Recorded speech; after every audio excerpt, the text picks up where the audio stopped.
RCR, la red que comunica y une al Perú.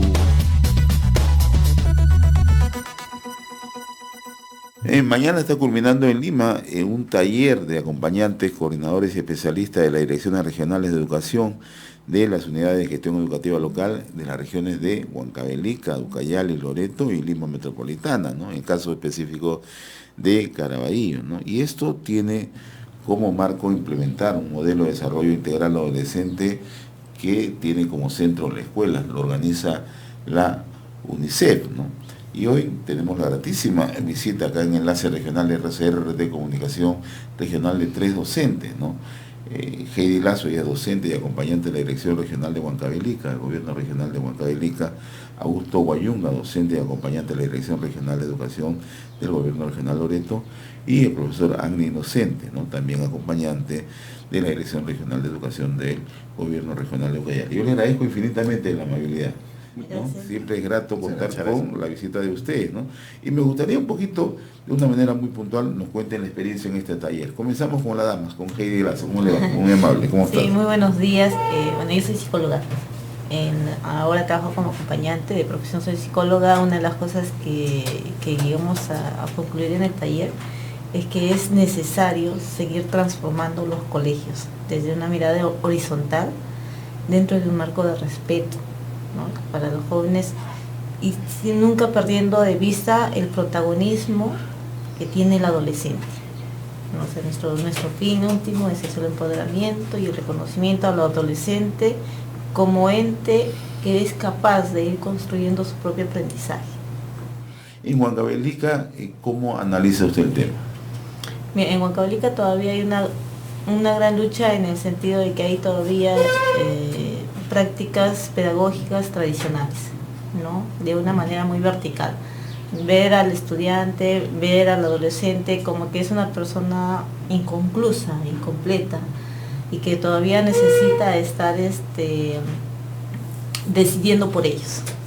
Entonces en el taller estamos aterrizando, estamos viendo que esa mirada tiene que cambiar, ¿no? Es un trato mucho más horizontal, verlos como entes activos, porque los jóvenes son maravillosos, tienen ideas, son tan creativos, tienen tanto potencial que son capaces de contribuir significativamente a la educación. ¿Y cómo adaptamos el currículum a su propia realidad?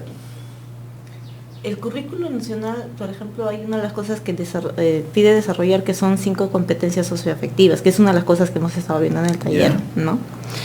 Y lo que pasa es que a veces es divorciado, ¿no?, los aspectos académicos de estas competencias socioafectivas. Entonces lo dejamos para tutoría y no lo desarrollamos en las demás áreas.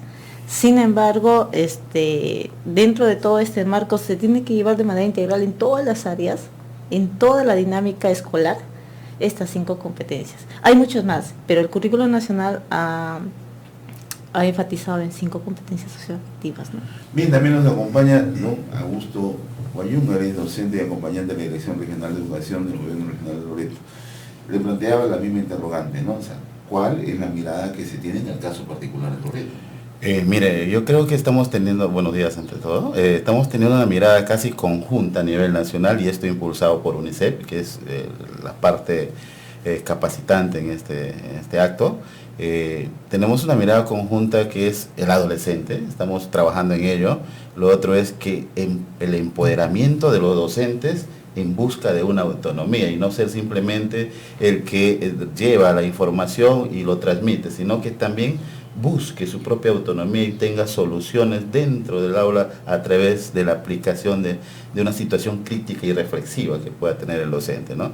Y lo otro es que también UNICEF a través impulsa esto, el cambio de la convivencia en la escuela, ¿no? Llámese entre pares y docentes, estudiantes, y básicamente a ello aplicando lo que va a ser la disciplina positiva, ¿no? O sea, nos llama bastante, uno de los talleres fuertes que hemos tenido, hemos trabajado bastante, y creo que nos vamos convencidos, todas las regiones que estamos acá, de ir aplicando la disciplina positiva, entendiendo que es un tema que tenemos que ir trabajando a largo plazo, que no es de la noche a la mañana el cambio que se va a notar, pero que tenemos que enfatizar en la disciplina positiva, tenemos que enfatizar en busca de la autonomía del docente, una situación crítica y reflexiva permanente, y como centro principal el adolescente. Claro que sí, ¿no? Pero además lo que planteaba hace unos instantes la señorita Lazo, ¿no? En el sentido que hay que buscar que empoderar al adolescente, ¿no? En el caso de la zona selva, que contrasta un poco con la zona altoandina, en definitiva, también hay algunas situaciones que desde su punto de vista, ¿cuáles podrían ser las mejoras que se tienen que aplicar? Bueno, yo creo que vamos a ir primero al lado más bajo, es decir, tenemos bastante incidencia en el tema de embarazo adolescente, un 14% según la estadística. Hay bajas en el tema de los estudiantes en comprensión de lectora, comprensión de matemática. Son cifras que nos alarman de verdad, y que en ello vamos a enfatizar básicamente teniendo como centro en el tema de la lectoescritura, en el tema de la convivencia escolar, que también no nos olvidemos que hay la educación tradicional, la formación o la crianza tradicional en la selva, de aplicar el castigo a los adolescentes. Es decir, existe bastante violencia dentro y fuera de las instituciones educativas, y es por ello que creo que se debe enfatizar primero en la formación del ser humano, como ser humano, ¿no? A partir de ello, ir comprendiendo las diferentes otras problemáticas, embarazo adolescente, la falta de atención en los centros de salud de los adolescentes, ¿no? Y también en el tema de prevención, que se tiene que trabajar bastante de los temas que puedan afectar a los adolescentes, y que ellos muchas veces no les permite lograr o tener un plan de vida adecuado para que puedan desarrollar. Y en Ucayali esta situación es muy parecida, profesor Agni Inocente. Usted es docente y acompañante de la Dirección Regional de Educación del Gobierno Regional de Ucayali. ¿Se presentan similitudes? Sí, de hecho que en estos territorios que ha canalizado y priorizado, focalizado UNICEF, sí hay algunas situaciones similares, ¿no? Con respecto a estas actividades. Pero también es importante resaltar que, por ejemplo, la cobertura en todo el tránsito de la educación básica regular, en lo que se refiere a niveles secundaria, hay una brecha bastante marcada. Por ejemplo, hablamos de que la cobertura en primer año de secundaria es en un 97%, y de este 97% tenemos que 49% hacen una cobertura tardía, solamente 47,8%. Comparado al término de la educación secundaria, tenemos que la cobertura baja a un 74%, y de ellos solamente 26% tienen una complementación y una cobertura oportuna. Mire, entonces tenemos estos espacios en los cuales que tenemos que ir fortaleciendo, ¿no? Ahora, usted ha planteado algo interesante, y voy a plantear la pregunta abierta, ¿no? ¿Cómo perciben ustedes en la brecha educativa en el ámbito urbano y frente al ámbito rural, ¿no? Y esto, entiendo yo, en Huancavelica, en las zonas urbanas quizá puedan tener algún conjunto de facilidades que contrastan abiertamente con las zonas alejadas, zonas altoandinas, ¿no? Y lo mismo en las zonas urbanas de selva, con las comunidades alejadas, incluso con zonas de frontera. Me gustaría hacerlo de manera abierta. Heidi. Sí, una de las preocupaciones que nosotros tenemos, por ejemplo, es la migración de la población juvenil a las ciudades.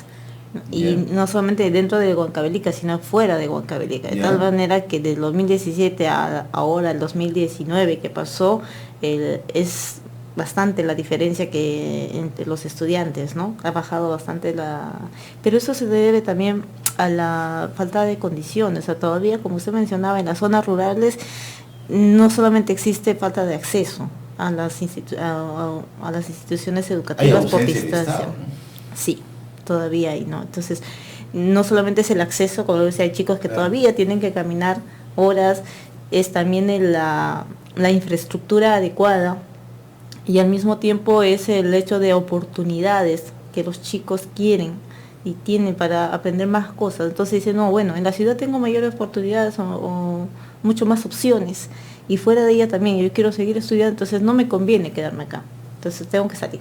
Entonces, de tal manera que las zonas rurales han ido despoblando más y más y más las instituciones educativas. O sea, es una realidad que se vive en este momento. En Huancavelica. O sea, y esto tiene que ver con las oportunidades. Con las oportunidades. Hay muchos factores.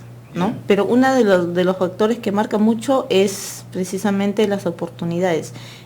Algo que ha salido mucho el año pasado en Huancavelica es que las instituciones educativas donde estamos interviniendo, los mismos jóvenes lo que piden es al Estado, al gobierno regional, es tener los talleres de emprendimiento, proyectos de emprendimiento, que ellos quieren aprender otras cosas dentro de la escuela que les sirva, porque no todos van a tener la oportunidad y ellos son conscientes a una universidad, a un instituto técnico, pero ellos ya quieren salir con alguna habilidad más, no técnica, o que les permita ir produciéndose Y es ahí ingresos. donde se pone énfasis, ¿no? Que es el desarrollo de capacidades de los jóvenes, ¿no? Ujú. Entonces, eso es lo que está faltando, esa mirada, sobre todo en esas zonas, ¿no? A veces solamente apuntamos que termina el colegio y universidad, instituto, y no todos lo van a acceder a eso. Y dentro de las mismas instituciones, ellos necesitan este tipo de oportunidades y esta oportunidad de aprendizaje, ¿no? ¿Qué es lo que ocurre en Loreto, profesor Guayuno? Creo que las situaciones son casi similares, pero mire, en Loreto, por ejemplo, los jóvenes, en la ciudad tienen mucho más oportunidades, hay programas, se aplica a diferentes tipos de proyectos en tema de educación, pero en esta oportunidad UNICEF viene focalizando ya a las zonas periféricas también, es decir, tenemos zonas alejadas por el río Marañón, por el río Amazonas, que tenemos comunidades e instituciones educativas que se presenta la misma situación. Seguido del tema de infraestructura, de atención o presencia del Estado, también hay un factor predominante, la falta, volvemos a repetir, el empoderamiento, el manejo de los mismos docentes. Entonces, focalizamos ese tema y UNICEF a través de las direcciones regionales, a través de las UGELs y con los organismos gubernamentales estamos impulsando ese tema para poder que el docente que vaya a una comunidad no simplemente vaya para que pueda sostener y decir hay maestros, sino que también trabaje en base a objetivos. Los chicos migran muchas veces a la capital, migran hacia la ciudad de Iquitos, pero muchas veces sin una visión clara de lo que quieren desarrollar. Terminan siendo trabajadores, empleados y trabajan en otras cosas y pierden la noción de estudiar, porque no salen con algo claro, simplemente en búsqueda de una sobrevivencia, se podría decir, ¿no? O sea, tratar de sobrevivir y antes de estar allá abandonado. Pero cuando se aplica diferentes otras estrategias, programas, en este caso UNICEF, dándoles oportunidad de que entiendan de que su vida tiene que tener un plan adecuado, una visión diferente de lo que es la vida, la sociedad y una formación concéntrica, se podría decir, creo que podemos lograr. El problema está ahí, ¿no? Entonces tenemos que repotenciar, sí, tenemos que agruparnos entre instituciones y organismos que podamos coadyuvar en ese proceso, yo creo que sí. Ahora, lo que explicaba la profesora Lazo es lo siguiente, ¿no? O sea, se pueden plantear alternativas, pero ¿qué ocurre cuando hay una desconexión real, ¿no? Entre lo que se le puede ofrecer a los alumnos como parte de una formación y lo que ellos viven en la realidad? Y en Loreto, en zona de frontera, ahí la cosa es bien marcada. No hay necesidades básicas, no hay infraestructura, etcétera. O sea, ahí se pierde la oportunidad en el mismo lugar, ¿no? Sí, y hablar de frontera es hablar de donde la vida no tiene precio, ¿no?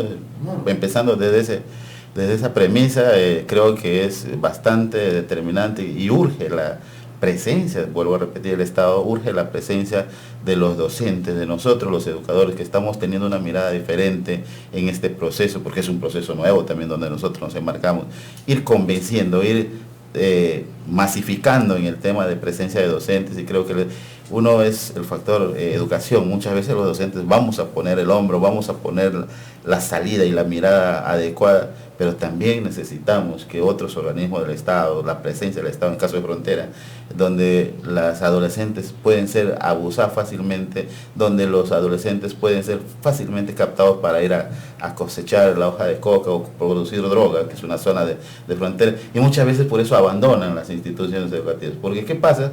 Le ofrecen, por ejemplo, 200 soles semanal. El chico va a preferir ir a hacer esos 200 soles semanales que le hace sentir que está perdiendo tiempo ir a la escuela, ¿no? Porque la escuela no gana nada, supuestamente la lógica que se puede manejar, pero sin embargo, ¿cómo trabajamos en ello? Mientras siga habiendo terrorismo, porque hay terrorismo del otro bando, del otro país, ¿no? Siga habiendo narcotráfico que genera terror también, ¿no? Entonces, el Estado no interviene en ese tema. vamos a tener siempre problemas, por más esfuerzos que hagamos los docentes, vamos a tener problemas ahí. Profesor Ángel Inocente. Sí, bueno, nos damos cuenta que la diversidad de nuestras regiones localizadas nos ponen a analizar con pinzas el cómo tratar a cada una de ellas. Lo interesante está que los maestros que hemos recibido este taller en esta semana, cuando volvamos a nuestras regiones, a las 52 instituciones que ha focalizado UNICEF dentro de este marco de modelo de desarrollo integral adolescente, vamos con otra mirada. De primero, entender que el protagonista es el adolescente, como estamos repitiendo. Y en este acompañamiento que va a hacer el maestro tiene autonomía. Pero todo ello debe aterrizar en las transformaciones que se propone como modelo. Y una de las cuales se resalta con bastante énfasis es lo que viene a ser democracia y participación. Esta democracia y participación del adolescente, para que se entienda que siendo adolescente tiene derecho a ser considerado como un ciudadano.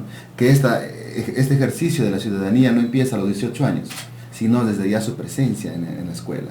Y eso debemos asumir los docentes para poderle dar el empoderamiento adecuado, el protagonismo y que sea sujeto de derecho y de cambio desde su misma escuela. Entonces ahí vamos a poder aterrizar en que la secundaria sí verdaderamente será una experiencia de vida y una escuela transformadora. Tenemos grandes desafíos, el maestro lo mencionó, la maestra lo mencionó. Esta tasa de deserción debería significar una disminución por lo menos en las escuelas focalizadas, porque sí hay de un 13,2% de deserción, un 37% que es con el trabajo. Significa que el adolescente, como señaló el maestro Augusto, prioriza la parte laboral antes que la parte de los estudios complementarios, porque quizás las necesidades lo apremian, y a eso se suma que quizás los maestros no estemos enfocándonos en la necesidad del adolescente. Ahora queremos ir a transformar esto y estamos yendo todos dispuestos a compartir lo que hemos analizado, intercambiado experiencias en esta semana que el día de mañana finaliza. Y yo les agradezco infinitamente y le dejo 30 segundos, ¿no?, para que ustedes se puedan dirigir, porque es importante no solamente la experiencia que ustedes están recibiendo en Lima, ¿no?, sino también porque ustedes están en el día a día en sus propias regiones, ¿no?, conocen de cerca las realidades, las vicisitudes que se presentan. Profesora, por favor. Sí, un agradecimiento a la intervención o al trabajo cooperativo que viene haciendo UNICEF con los gobiernos locales, los gobiernos regionales, porque ha permitido, lo que necesitamos es articularnos entre las instituciones públicas y privadas que están interviniendo, y es una de las cosas que ellos han promovido, y a través de eso estamos buscando y canalizando soluciones y mejores alternativas para la educación en Huancavelica. Profesor, Bueno, antes, permíteme un segundo, manifestarles que en Loreto nosotros, a través del programa secundario con experiencia de vida, que es de UNICEF, tenemos 15 instituciones focalizadas, y durante el año 2019 hemos tenido algunos logros con los estudiantes en el tema de participación, que los padres, por ejemplo, se han acercado mucho más a las instituciones, preocupados por sus hijos y por su formación, y asimismo docentes que de una u otra manera han ido resaltando e interiorizando el tema de que el centro es el adolescente. Y aquí indudablemente coincidimos y creo que estamos conscientes del tema, el hombro que pone UNICEF, la forma como va trabajando con nosotros articuladamente, creo que nos va a permitir desarrollar más aún con esta capacitación que acabamos de tener. Creo que cada uno de nosotros va convencido con el modelo, con el tema, ¿no?